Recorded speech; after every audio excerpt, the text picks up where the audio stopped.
حفاظت کرنا، امانت کی حفاظت کرنا۔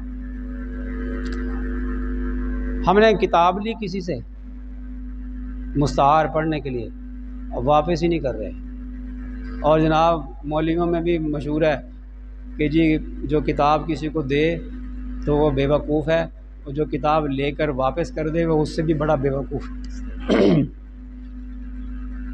لطیفہ بنایا ہوا ہے۔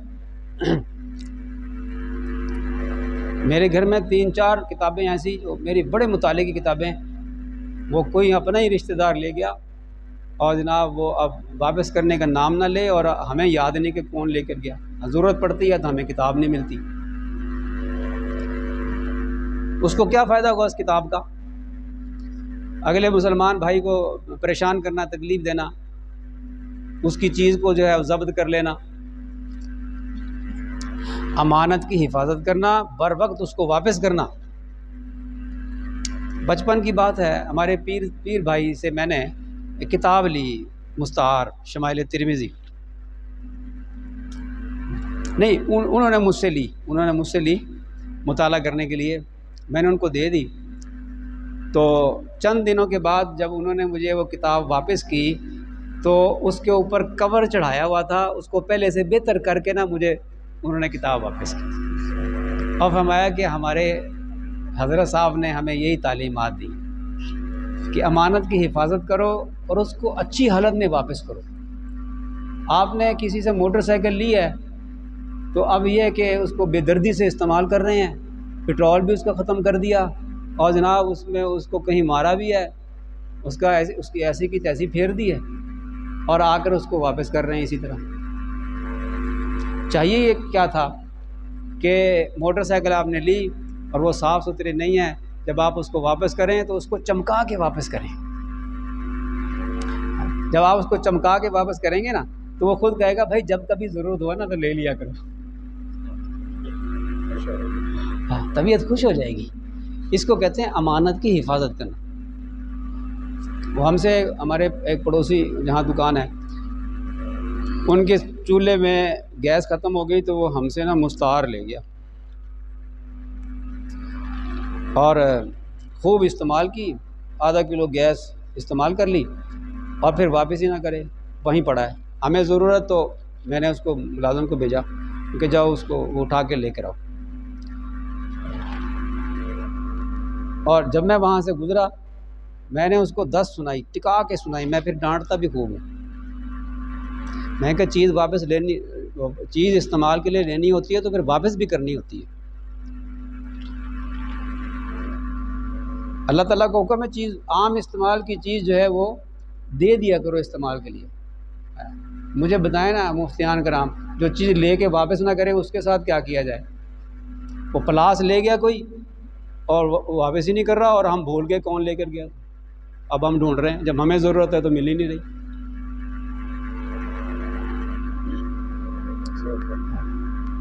پیچکس لے گئے ہیں تو واپس ہی نہیں ہو رہا، تو ایسے لوگوں کے ساتھ کیا کیا جائے؟ پھر مفتی سے مسئلہ پوچھا جائے گا نا، وہ ہمیں آیتیں سنائے گا کہ عام استعمال کی چیزیں مانگے دیتے ہی نہیں ہیں، اور آپ جناب مانگ کر واپس کرتے ہی نہیں ہیں۔ تو امانت کی حفاظت کرنا، کسی سے کوئی چیز لیں بر وقت جیسا وعدہ کیا ہے اس وعدے کے مطابق اس کو واپس کریں، اور اچھی حالت میں اس کو واپس کریں، اس کا دل خوش ہو جائے۔ اب کیا ہوگا؟ ایک تو امانت کی حفاظت کرنے کا حکم پورا ہوگا، نمبر 2 مسلمان بھائی کا آپ دل خوش کریں گے، اور جو کسی مسلمان بھائی کا دل خوش کرے اللہ تعالیٰ قیامت کے دن اس کا دل خوش کرے گا۔ یہ مسلمان کا دل خوش کرنا کوئی معمولی بات ہے، یہ بڑی نیکی ہے، ماشاءاللہ۔ اچھا جی، کتنی ہوگی چیزیں؟ 5۔ نمبر 6 صلہ رحمی کرنا، صلہ رحمی کرنا، اور صلہ رحمی کرنے میں رشتہ داروں کا حق سب سے پہلے ہے، اور صلہ رحمی کی جو اصطلاح ہے وہ زیادہ تر رشتہ داروں کے لیے ہی استعمال ہوتا ہے، گو کہ دوسروں کے لیے بھی ہے، ہر ایک کے ساتھ صلہ رحمی کرے، لیکن زیادہ حق جو ہے وہ رشتہ داروں کا ہے۔ الاقرب فالاقرب، جو جتنا قریبی ہے اس کا زیادہ حق ہے۔ اور صلہ رحمی یہ نہیں ہے کہ ہم اس کو کوئی تکلیف نہ پہنچائیں، بلکہ صلہ رحمی یہ ہے کہ اس نے جو تکلیف ہمیں پہنچائی ہے ہم اس کو برداشت کریں اور اس کو معاف کریں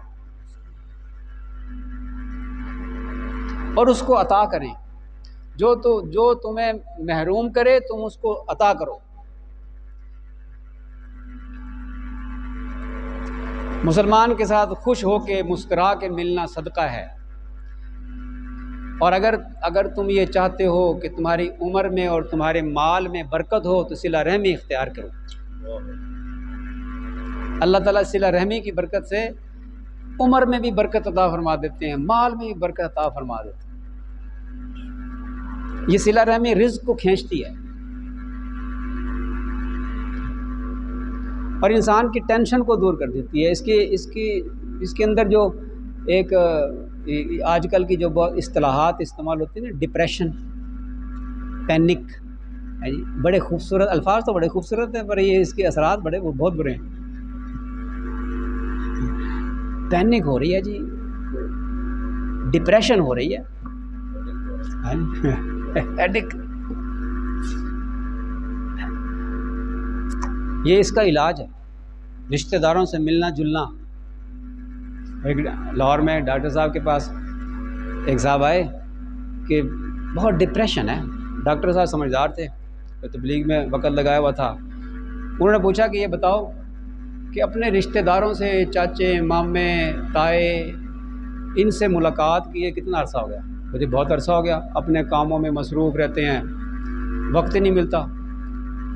ڈاکٹر صاحب نے فرمایا کہ اچھا ایسا کرو، 1 مہینہ تمہیں میں دیتا ہوں، 1 مہینے میں نے اپنے سارے رشتہ داروں سے ملاقات کر کے پھر میرے پاس آؤ۔ اب وہ 1 مہینہ، جی چاچا جی کو فون کر رہے ہیں، میں آ رہا ہوں چاچا جی، بہت عرصہ ہو گیا ملاقات کو، میں ملنے آ رہا ہوں۔ چاچا جی کو ملنے چلے گئے۔ تایا جی میں آ رہا ہوں، بھائی جان میں آ رہا ہوں۔ 1 مہینہ سارے رشتہ داروں، کبھی بہن کے گھر، کبھی چاچا کے، کبھی بھائی کے، کبھی تایا کے، سب سے ملاقاتیں کرتا پھر رہا ہے۔ تو صرف کس لیے؟ میرے رشتہ دار ہیں، بس ملنا چاہیے۔ تو 1 مہینے کے بعد ڈاکٹر صاحب کے پاس آیا، کہنے لگا کہ ڈاکٹر صاحب اگر آپ نے آنے کا نہ کہا ہوتا نا تو میں کبھی بھی نہ آتا، مجھے ضرورت ہی نہیں آنے کی تھی، اس لیے کہ میرا سارا ڈپریشن سب ختم۔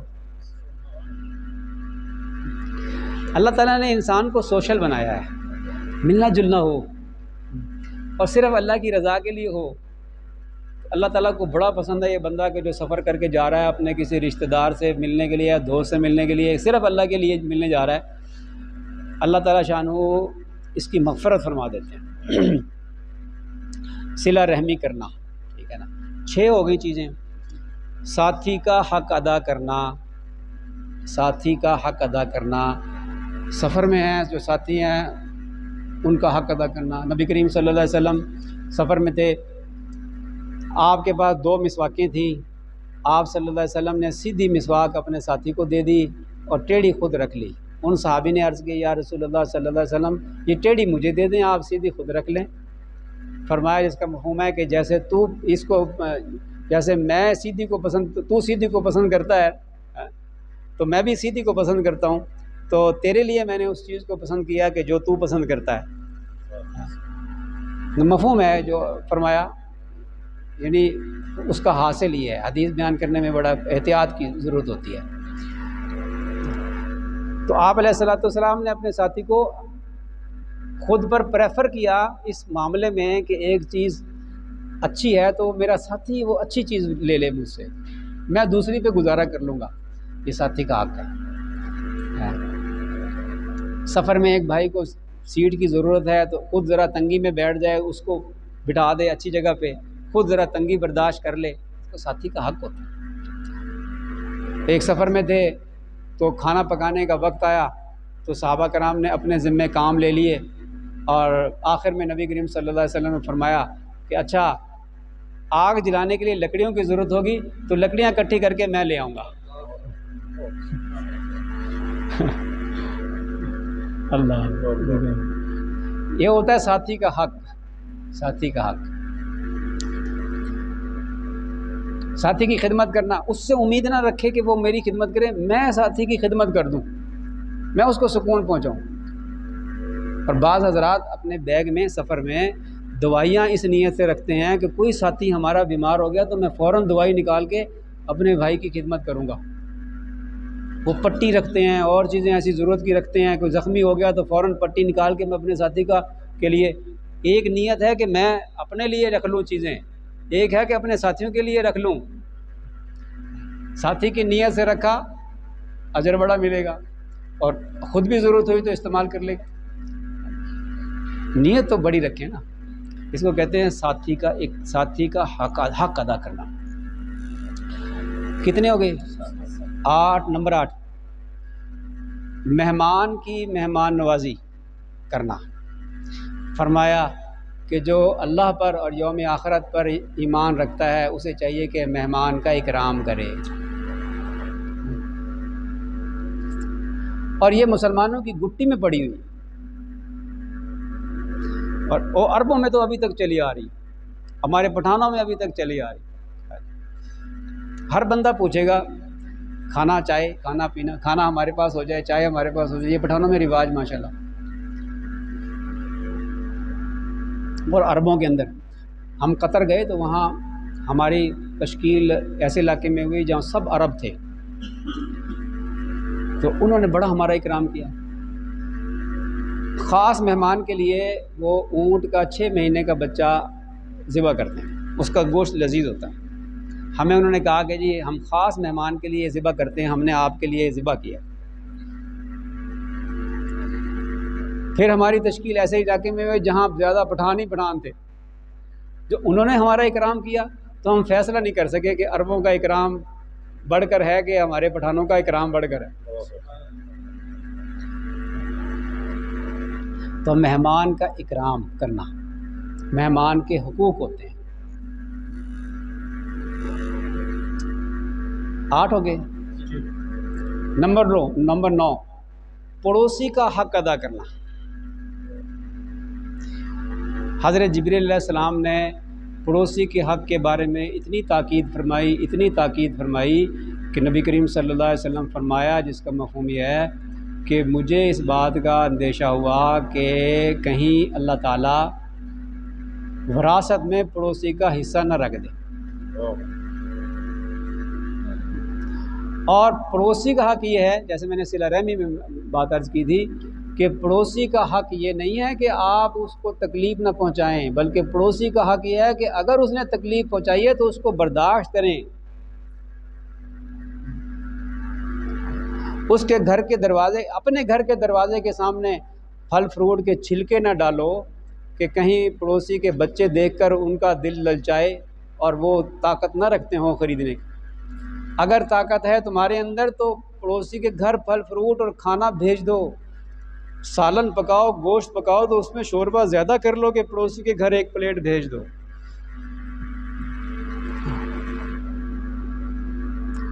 اپنی دیوار کو اونچا نہ کرو کہ اس کی ہوا اور روشنی رکے۔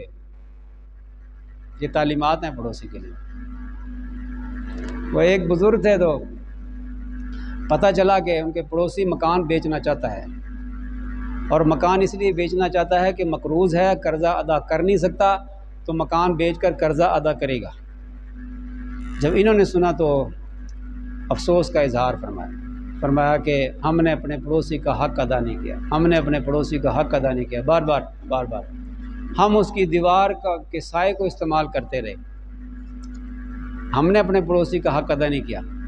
اس کے بعد پیغام بھیجا، پوچھا کہ مکان کتنے کا ہے؟ پھر اتنے کا، اتنی رقم ان کو بھیجی، ہدیہ کی، اور فرمایا کہ یہ تمہارے پاس رقم آ گئی ہے، اپنا قرضہ ادا کرو، اب مکان نہ بیچنا۔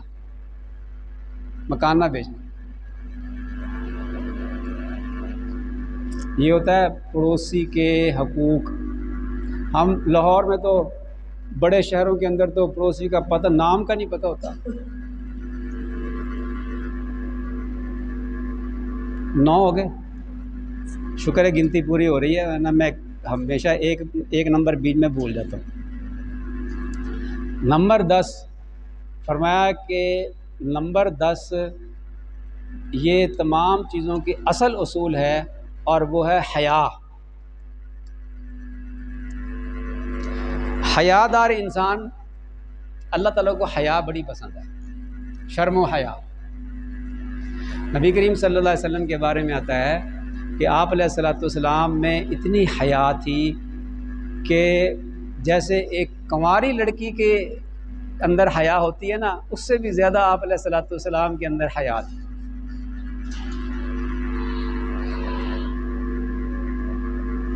تو شرم و حیا،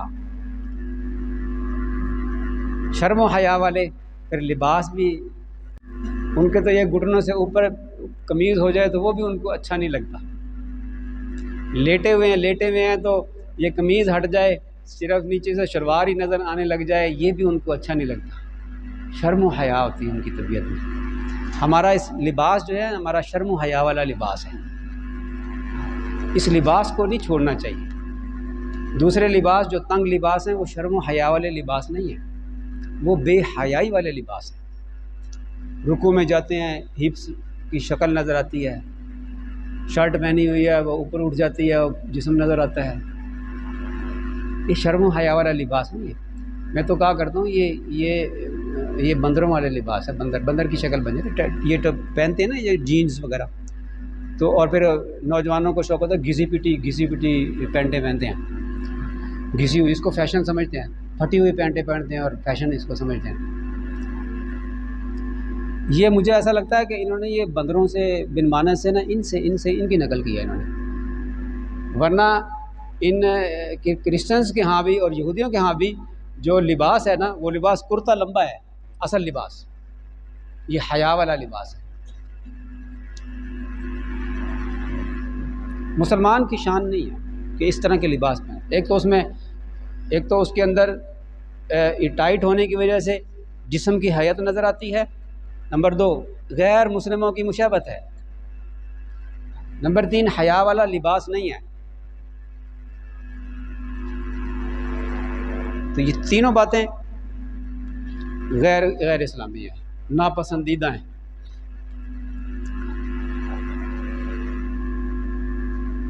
فرمایا کہ تو بے حیا ہو جا، پھر جو چاہے کرتا پھرے۔ تو بے حیا آدمی جو چاہے کرتا پھرے، کوئی شرم و حیا ہی نہیں۔ اور شرم و حیا والا جس کے اندر حیا ہوگی وہ ایسے کام کرنے سے اپنے آپ کو روکے گا۔ تو یہ 10 باتیں ہیں جس کے اندر یہ ہوں گی، وہ اخلاق والا بندہ سمجھا جائے گا، اس کا نامہ اعمال وزنی ہوگا قیامت کے دن، سب سے زیادہ وزنی اس کا ہوگا جس کے اخلاق اچھے ہیں۔ تو یہ 10 صفات جس کے اندر ہوں گی اس کے اخلاق اچھے ہیں۔ سبق یاد کر لیں، نمبر 1 سچ بولنا، نمبر 2 سچائی والا معاملہ کرنا، یعنی کسی کو دھوکہ نہیں دینا، نمبر 3 سائل کو عطا کرنا، نمبر 4 احسان کا بدلہ دینا، نمبر 5 امانت کی حفاظت کرنا، نمبر 6 صلہ رحمی کرنا، اور نمبر 7 مہمان نوازی کرنا، نمبر 8 ساتھی کا حق ادا کرنا، نمبر 9 پڑوسی کا حق ادا کرنا، اور نمبر 10 حیا، شرم و حیا۔ یہ 10 صفات ہیں، یہ اپنے اندر ہم پیدا کرنے کی کوشش کر لیں، انشاءاللہ اللہ کے ہاں ہم پسندیدہ بندے بن جائیں گے۔ دنیا بھی چین و سکون والی ہوگی اور آخرت بھی انشاءاللہ اس میں بھی کامیابی ہوگی۔ اللہ تعالیٰ ہمیں عمل کی توفیق عطا فرمائے۔ وآخر دعوانا